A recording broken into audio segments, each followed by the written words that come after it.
Yeah, so we do have like two places where we do validation now, right? And my mental model is that like anything in this CLI validator logic is things that can like run in CI default basically and run like without secrets on external PRs, no big deal.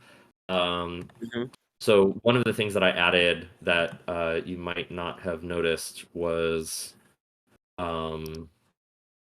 just checking for like file extensions, which I know we've like been kind of complaining about. So you can add like additional assertions in here of like what we expect, and I just added like a really short thing to look for anything that's not a YAML file is in this extraneous files array, and if it's not empty, then it'll enumerate all the files that don't belong. So basically anything that doesn't um, end in either a .yaml or a README. You can always add more stuff in here. It was like pretty simple, but I think one of the things that like is coming up that we probably could use I one of the things that will become more and more painful as we do these like external PRs is like what are the most common types of things that people tend to fail on. Here's another example where I think they're using tags that are not in the schema. Yeah. And it's not immediately obvious why that would be the case. If you go into any of these things, I yeah, see. you kind of have to dig in, You have to and dig in then to get eventually the error say message. that Yeah. like you have an invalid project file. Yeah, I don't know. I think like reducing some of these pain points might be, I don't know, worth brainstorming. Yeah, With yeah, that. yeah. I mean, I think it would be nice to have a comment from the like something like our GitHub app, right? Like that says exactly what the problem is. At the very least, but I guess like I don't know. It's hard to force people to use all the pre-commit tooling, Like I just I don't know where people are making these edits from. Yeah, I think a typical user is making edits from the web UI. Yeah, so Ruben, are you suggesting we run more of the validation checks from the GitHub app so that we can make I comments? mean, that's the only that's the only way we'd be able to make a comment. So I guess I am suggesting that, yeah. Okay, that's fair. Let me file an issue for that. So run OSS directory npm validate from the GitHub app and report error messages. Yeah, that's fair. Anything else like that stands out to you guys from this?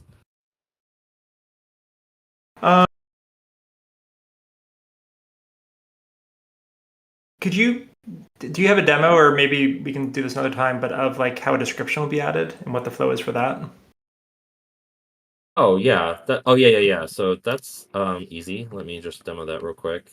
So I think I'm like, pretty open to people updating and improving our schemas. So we have name, display name, and description here. Description is an optional tag. It's really not that different than adding a display name to a project. The only difference is that it's optional. So like 100% of them, like it's new, so 100% of the project files don't have a description, but like literally that's all it is. Like just go into a project file and add a description at the same level as display name. I just don't think people are like aware that the schema supports that. So you just put it here, right? Under display name. And you can quote it. I did update the Cloud Query plugin to pull in descriptions. Oh, nice. So this Cloud Query plugin now, OSS directory will pull in descriptions. That is here. Ooh. If you go into BigQuery, I like demoing things like just actually walking through everything, so then like you know exactly what to expect. So patience here. And right now, this will only grab ones that are included in the YAML file. It won't actually grab it from another source, right? No. So let me walk through what I expect things to look like. But you're correct. Currently, we are only grabbing things from the YAML file. So Okay. if you go into OSO, there is a raw data source called projects_OSSD, Yeah. and this is a raw data source, right? So in fact, Ruben probably can explain this a lot better than I can because he's the one that set it up.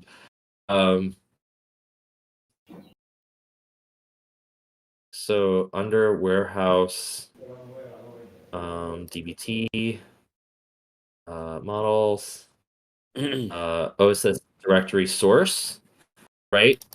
Yeah. It's a source. Yeah. So it's not even a staging model. We still need to make like, so then you go into the staging models, and then in current projects, you should see that we're pulling the description from that source, and that Yeah. source is coming. So we do have the description in the staging model, and now what we need to do is in the intermediate model, where we actually pull up our projects. So here, you can see right now, all we're really doing is we're pulling the description straight from the staging model, and the staging model comes straight from OSS directory. What we actually want is like a CTE that also crawls, like fetches the relevant data that we want from GitHub, and then you know if the description is null or empty from this OSS directory staging model, then we use the GitHub one instead. But that this is where that logic should live, right? Or somewhere around here. Does that make Data sense? models are mounted are in the TensorFlow. Yep, that makes sense. Yeah. Sophie, I sorry, didn't mute you. Or were you speaking to us? I know you have grant me the access to. Anyway, it's I can access without any grant privileges, or as you know, it's open source repository, so I can contribute and participate without any access. Yeah. Yes, you can. Yes. You can. Yeah, so I this just have a question about this model, although I'm not into project. This model, I know. This model will be mounted into TensorFlow. TensorFlow, no, not yet. I mean, you could run it in TensorFlow, but we haven't done that yet. It may no, be, these are DBT models. but this this file int projects.sql. What it is exactly? So this is a DBT model as part of our DBT pipeline. So that Just you'll see it. an SQL query Yes. Yeah. or like So that. DBT, Or like so. Okay. DBT is how we handle all of the SQL level transforms. Yeah. First time I hear about DBT models. How it is exactly, or give me an approach about this models. Let me send you a link so you can read more about it. Okay. We're gonna show some tools right now. If you have questions about it, then we can discuss in Discord or set up a separate call for that. Okay. Thank you. I'm gonna tag you right now. So DBT models are not like TensorFlow models. No, they're transforms of data warehouse data into they're ways for us to just clean up data warehouse data into filtering it until we get it to where we want it to be. Basically. Okay. Yeah, Okay. DBT has nothing to do with machine learning, though. You can use the BigQuery datasets in Works AI or any other machine learning pipeline, but that's not what we're showing here. Okay. Thank you. Anyway, I will discover it next Yes. hours. I just sent you a Yeah. link which shares more about how DBT works and how you can use it.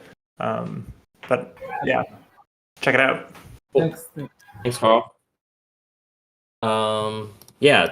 Did you have any other questions, Carl, about like joining the OSS directory data with the GitHub data? I think this is like a to-do as opposed to there's nothing like magic. It's literally in this model we need a CTE somewhere. That's all. Yeah. No, it makes sense. Cool. Any other questions about this? Nope, not from my side. Yeah. Cool. Cool. So then I'll just briefly go where I put the style guide. Hopefully this is like something we can all find together. And especially as we have external contributors that are contributing to our DBT models, like the more we can kind of reference one place of like best in practice, Yeah. the better will be. This article actually is also very good. So if you haven't, it's very short, it's a one-pager, but if you haven't read this, it's like I try to stick to this as much as possible. It's like 20-ish rules from DBT on how to name stuff, which is like very good. And we follow it mostly, including versioning and how we do like column naming conventions. We just added a few things here and a few additional things that I don't think are specific to DBT. There are some things that we can eventually in the future add as SQL Fluff rules, which I'm pretty excited about. So, for example, this is one of many possible examples that SQL Fluff could catch in the future. But you'll notice that I commented out here, group by and order by style equals explicit. Like, I would love to turn this on at some point. Currently, it is consistent, so you can either do implicit or explicit, implicit being the numbers and explicit being the column names. But consistent forces you to just pick one style per SQL file. In the future, we can turn on explicit, which actually turns, would catch anytime you use Okay. That's cool. So pretty cool. Yeah, and I think there are other like magic secret SQL Fluff like rules that we can use to help enforce this in the future, but like, that takes some reading some of the documentation and actually fixing them. Yeah, any questions about like style guide or how you guys feel about that so far? I mean, to the extent that it's managed by SQL Fluff, like I'm not too worried about it. So at that point, then, yeah, to the extent that we get forced into a specific way, that's a good thing. Or even better, it auto formats it for you. That's what I want. Yeah, that's not quite. Well, working. it doesn't always work. Right. So then. Yeah. Well, SQL Fluff does have, there's some subset of rules that it can autofix and some set of rules that it cannot autofix. So anyway, it'll be a work in progress. So yeah, this is just showing, the other folks on the call kind of like a preview of what our V1 API will look like. We're still in the process of kind of like going through and fixing up our APIs and our models to actually adhere to this new naming convention. Right now we're just kind of aliasing, but these will be, a subset of the metrics that we're producing on Code Metrics. Anything with on-chain metrics, I just put them all in the same directory because there's no reason to separate them, I think. But trying to stick to our naming conventions and our style guide, we still have to update all of these things. I think in reality, in the future, these types of things shouldn't exist in a comment, but rather in the auto-generated DBT reference documentation. So Yeah. Yeah. that's on my to-do in the next 2 days. So in is the to actually, what is it? The YAML file for each of these DBT Yeah. models. yeah, there's no YAML files right now, but I'll make one and I'll move them in there, and then we can auto-generate DBT docs from that. Cool.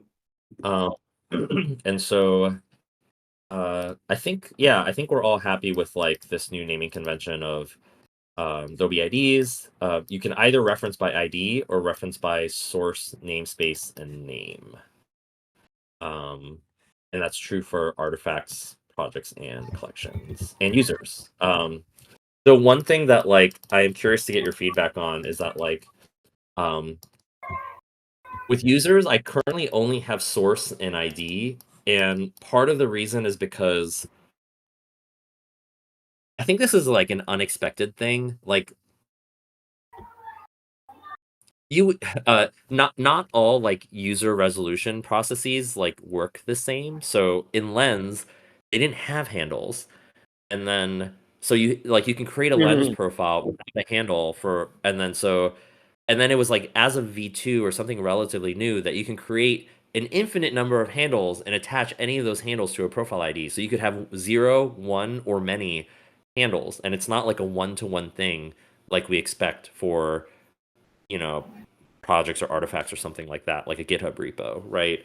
A name is not actually uniquely like a one-to-one mapping to a user. So I'm not totally sure how I want to deal with this. Like, as of right now, I only have like the user ID and the source ID, and then I'm imagining that I'll like attach either handles or profiles as artifacts in the future, so that we can still like get the graph of follows or get the graph of mentions and things like that. But I didn't think it made sense to put the name and namespace in user, is given how heterogeneous like the way it's handled. I don't know if you guys agree with that or not, but I'm don't still know, playing Carl, around if with you it, have I any guess. I it sounds like you made a pragmatic choice. I don't know based on that. Okay. Yeah. Well, we can always add things. It's harder to take things away, so we can always add things. Sure. Was kind Totally, of like totally. my thought Yeah. process. Um, Cool. maybe, And yeah, the last- maybe it's. Oh, sorry. Go ahead. Yeah. No. Did you have a question related to that? Otherwise, I was going to jump ahead. Go for it. The last thing I was just going to show for other people is that we are, as we are creating new data sources, I think the convention that we have, we're going to clean all this up, is to create a public data set per data source. And so as of right now, I think the most interesting ones are Farcaster, Superchain, and Lens. And we can clean these up and put it on the documentation once it's like a little bit more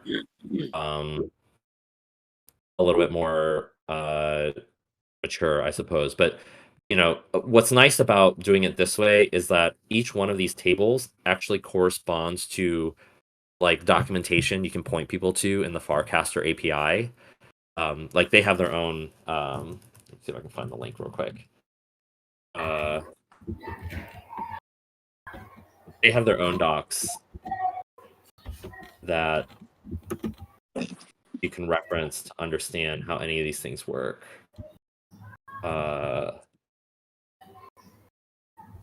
So, like user data, verifications, messages, like they have their own documentation for these things. And so that's mostly what I reference when I'm trying to figure out like what these things actually do. Like any of the fields, like for casts, you can generally look up the documentation directly from their own docs. And then, then we do a little bit of transformation to actually pull it into a staging model when we actually want to use it in our pipelines. But we can definitely link to these things in our public documentation if people want to play with it. This one is mostly a mirror of the existing Lens public BigQuery data set that they already have. It's mostly because we had to put it in a different BigQuery region, which was kind of annoying. So we we have to maintain a copy whether we like it or not. So yeah, any questions about this? I'll let Ruben demo the superchain stuff. Cool. Cool. Yeah, let me move this bad boy over.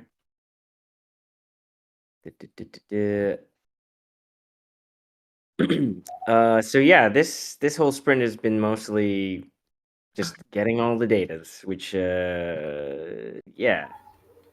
Can you guys see that? Should be a BigQuery window. Got it. Cool. Yeah, we're actually looking at the job right, and this is the job that is pulling in the merging in the optimism traces as we speak. So, it's taken a little bit, but it's getting there. So we can take a look at the actual superchain data though. So right now we have Zora, PGN, base mode Frax, and optimism traces all in the superchain data set within the Open Source Observer project. Sorry, just give that again. We have mode, we have Zora, we have Frax, we have base, and OP mainnet is pending. Yes. And we have PGN. OP mainnet is about to land. Nice. Yeah. So. And where do things stand with Metal? Is Metal also coming? I think we have to ask. had not requested that. Turn it on. But we could probably turn Okay, that on. cool. Yeah. Turn that on easily. Yeah. So, yeah. So the nice thing, actually, if we can go into this deeper, but all of these ended up the code that we wrote for this to consume all of the Gold Sky data is fairly generic. We just had to do a couple things with transformations on transactions for pretty much every network because sometimes the values would be very large, so we actually had to turn that into bytes as opposed to reading it in as an integer or a numeric. But otherwise, we can take a look at some of this data now, actually, if we wanted to. I did not want this to open. Close that. So let's query this bad You boy. said something along the lines of like even BigQuery BigInt wasn't big enough or something? Yes. So in some cases, BigQuery's BigInt was not large enough. I believe it's because the BigInt or the big numeric is limited to a like 10 to the 38, and believe the value is supposed to be a UINT 256. And I think it was using more of that UINT 256 than normal. I guess. Oh yeah. Yeah. Numeric is 32 logical bytes, it says. Yeah. So sadly, but so all I did was force I forced BigQuery to interpret it as bytes instead. So hopefully so it's still to be seen whether or not that's useful. I mean, we could turn it back into some kind of numeric thing and turn it into a string, but this was the fastest way to do it. So if we need to do that in some intermediary model, I figured that's where we would do it. So, but for now, that seemed fine. So yeah, from traces data, I mean, everything is actually also partitioned. So. Nice. You can see here we can make it so that we only get data from today actually. And it actually has like 137 megabytes. Let's take a look at what's going on in there. Cool. Yeah, so Zora traces from today. I mean, all the trace data looks, as we expect for the most part. Obviously there's some question of whether or not we're missing anything, and that's kind of to be seen right now. We don't yet have any checks to double check anywhere, but there's also where I'm not entirely sure what source we would use to do that at the moment. So for now, we're just gonna have to trust that we're getting everything properly from Gold Sky. But thank you to them for setting this all up as well. So but yeah, this is any specific queries that you guys wanted to check here. Trying to think of something interesting here. Maybe we can do like a deterministic, let's see, all type where um, Fun fact: I'm reading the BigQuery docs right now, and it looks like int, small int, big int, and byte int are all aliases of int64, and that's like a bit of a head scratcher. Like, is that yeah, is that, I is don't that SQL? yeah, yeah. Yeah, I don't understand, but that's what they do. Okay, so nothing is used creative. Maybe I'm using the wrong thing to search for this. Here, why don't you just do a group by to see what has the most gas today? Oh yeah. Um. Yeah. Group by what are we grouping by? The 2ID or whatever it's called. The which one? The 2 address. Oh yes, that's right. 2 address. No, just of gas or whatever. Gas you. Yeah, sure. Sure. Unless you keep the 2 address in the query as well. Oh yes, of course. Nice. That would make sense. Boom. Sweet. Hey, nice. I mean, hey, yeah. So, yeah, this is. I mean, you know, it feels pretty great. But yeah, we can go over kind of how this is all configured because I know that would be important if we ever needed to do some more. So everything's in the warehouse subfolder. And if you go to OSO Dagster, I tried to reorganize a few things, but there's still quite a bit of organization required here. Oh, sorry, is there a question? Oh, no, okay. So yeah, so everything uses this this top level function, Gold Sky asset, which is from this Gold Sky file here, goldsky.py. We don't have to go deep into that just because that would be a bit much. But if you look at the Gold Sky asset here, all you have to do is so say for base blocks, you would this is the name of the asset. So this is as it would appear in Dagster. The source name is where it's coming from in our GCS bucket. So everything's like namespaced Gold Sky / base - blocks. So all of those files are the things that we would be getting into this. Project ID, open source observer. Obviously, this is where we wanted to the destination.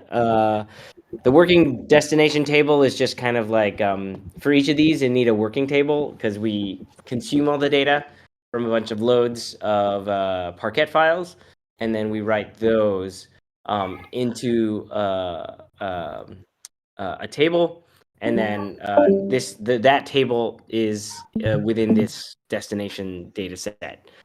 This working destination data set is also where the pointer state for each of the tables is written.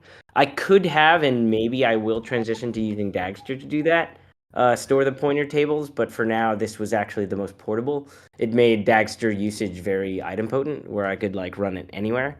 And it, you know, it's bytes stored, so it's not really a massive storage at BigQuery.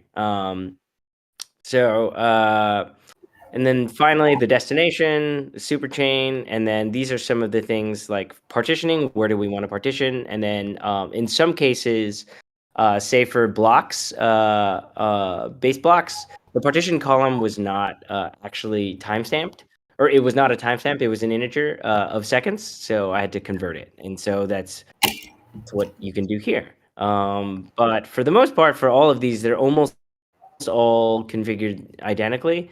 You can see that we're doing some schema overrides for base transactions, but for all the transactions, we actually end up doing that as well. So But yeah, for the most part, my goal is to make it look like just a configuration file in the assets for basically any given asset. So, any questions on that? Cool. Yeah, I would show you Dagster right now, but I was actually running it from the command line, and it is currently running the optimism traces, so I don't want to do anything to it right now. But in general, you should be able to see the current status of each Dagster run. And the reason why I don't have a separate Dagster running on the cloud right now is I stopped the one that we had running the previous week and just was running it locally because I'm actually just calling things in the GCS API or in the GCP API. So it's not actually running anything locally either here. So most of it's just running within BigQuery or as BigQuery queries, basically jobs set up there. But in the future, job we will be progress is running. Wait, what? The job, like Dagster basically manages the job progress, right, and calling all the Yeah. different GCP stuff. Yeah, so it will manage all of the workers that basically run all of the data pooling or any of the transformations for DBT as well is our hope. So you'd be able to see at the very least and progress, like like kind of like where we are in point in time. That is something that we would have to build into each asset on our own. Like we would have to write like, hey, the latest date for this is that, but you would be able to see the latest successful materialization of a given Dagster set, which hopefully is good enough for for most of what we need to know. And you'll also be able to see any failures and logs of any failures for any given asset, which is much better than what we're doing right now. So. Until we get there. So I agree that this is like what we want is to move this into our Kubernetes cluster and then have like a public dashboard where you can actually report the materialized results. But until we get there, what is the best way for an outsider not running Dagster on your local machine to figure out like where we currently are? That is a good question. I mean, the best that you could do right now is determine the latest partition that we have of a given data set. So if you wanted to do that, you would do something. I'd have to remember the query exactly. I think we do this. I think it's table name.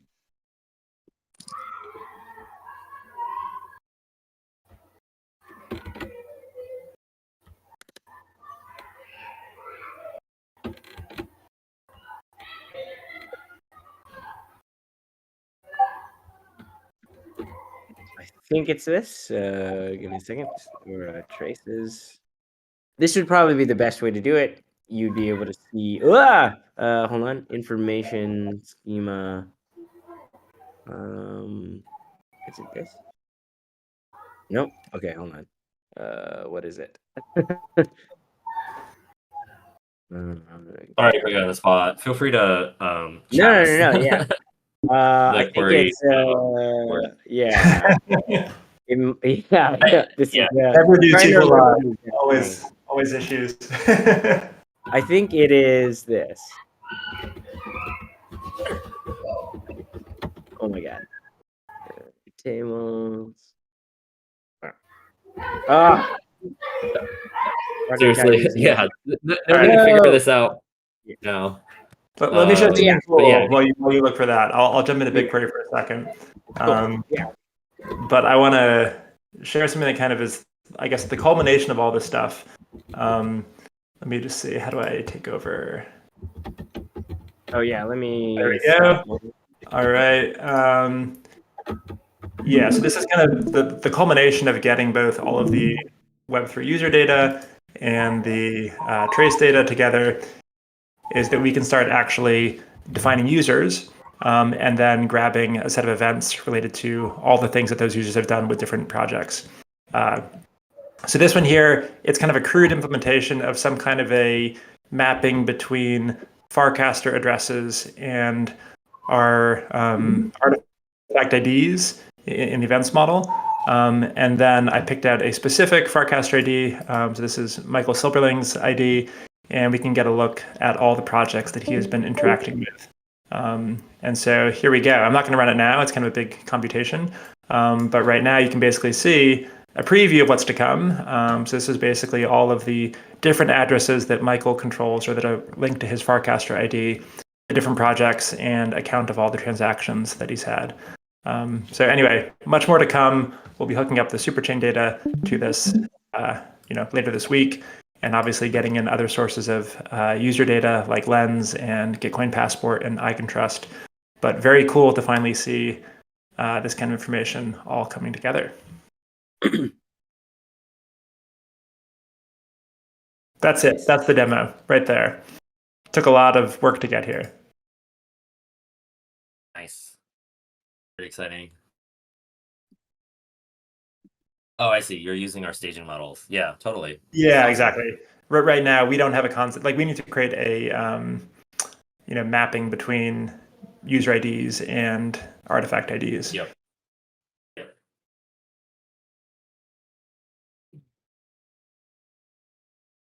This is either going to be super amazing or horrific to Michael. No, I mean, already it's looking cool. It is kind of a, process-wise, we are discussing with batch holders right now, like literally later today, to arrive at a better set of retrofunding impact metrics. We've extended the data challenge to give people a bit more time to play with the new data sets that we brought in. And hopefully 2 weeks from now, we'll have, V1s of many of these different impact models and can put some, live data behind them as well.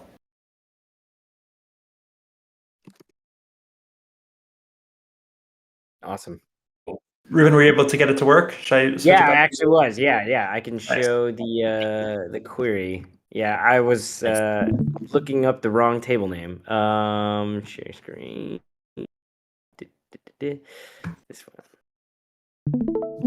All right. You guys see this? Is this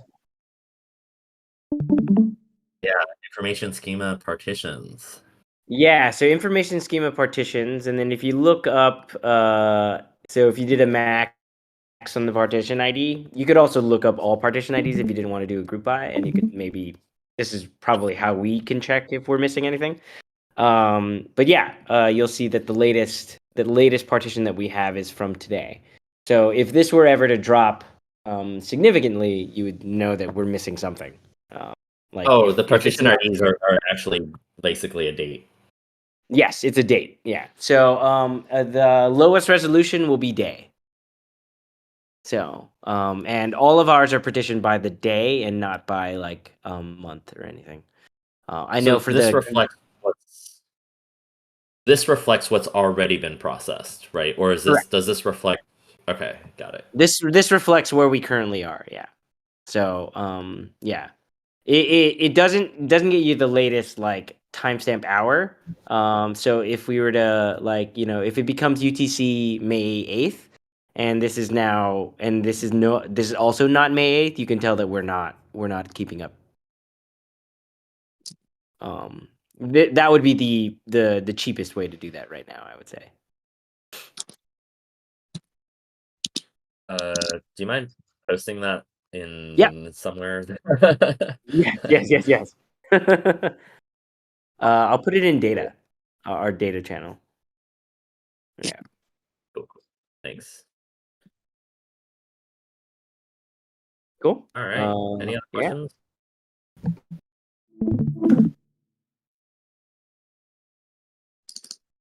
Oh man, it's still going. Yeah, I think that's it.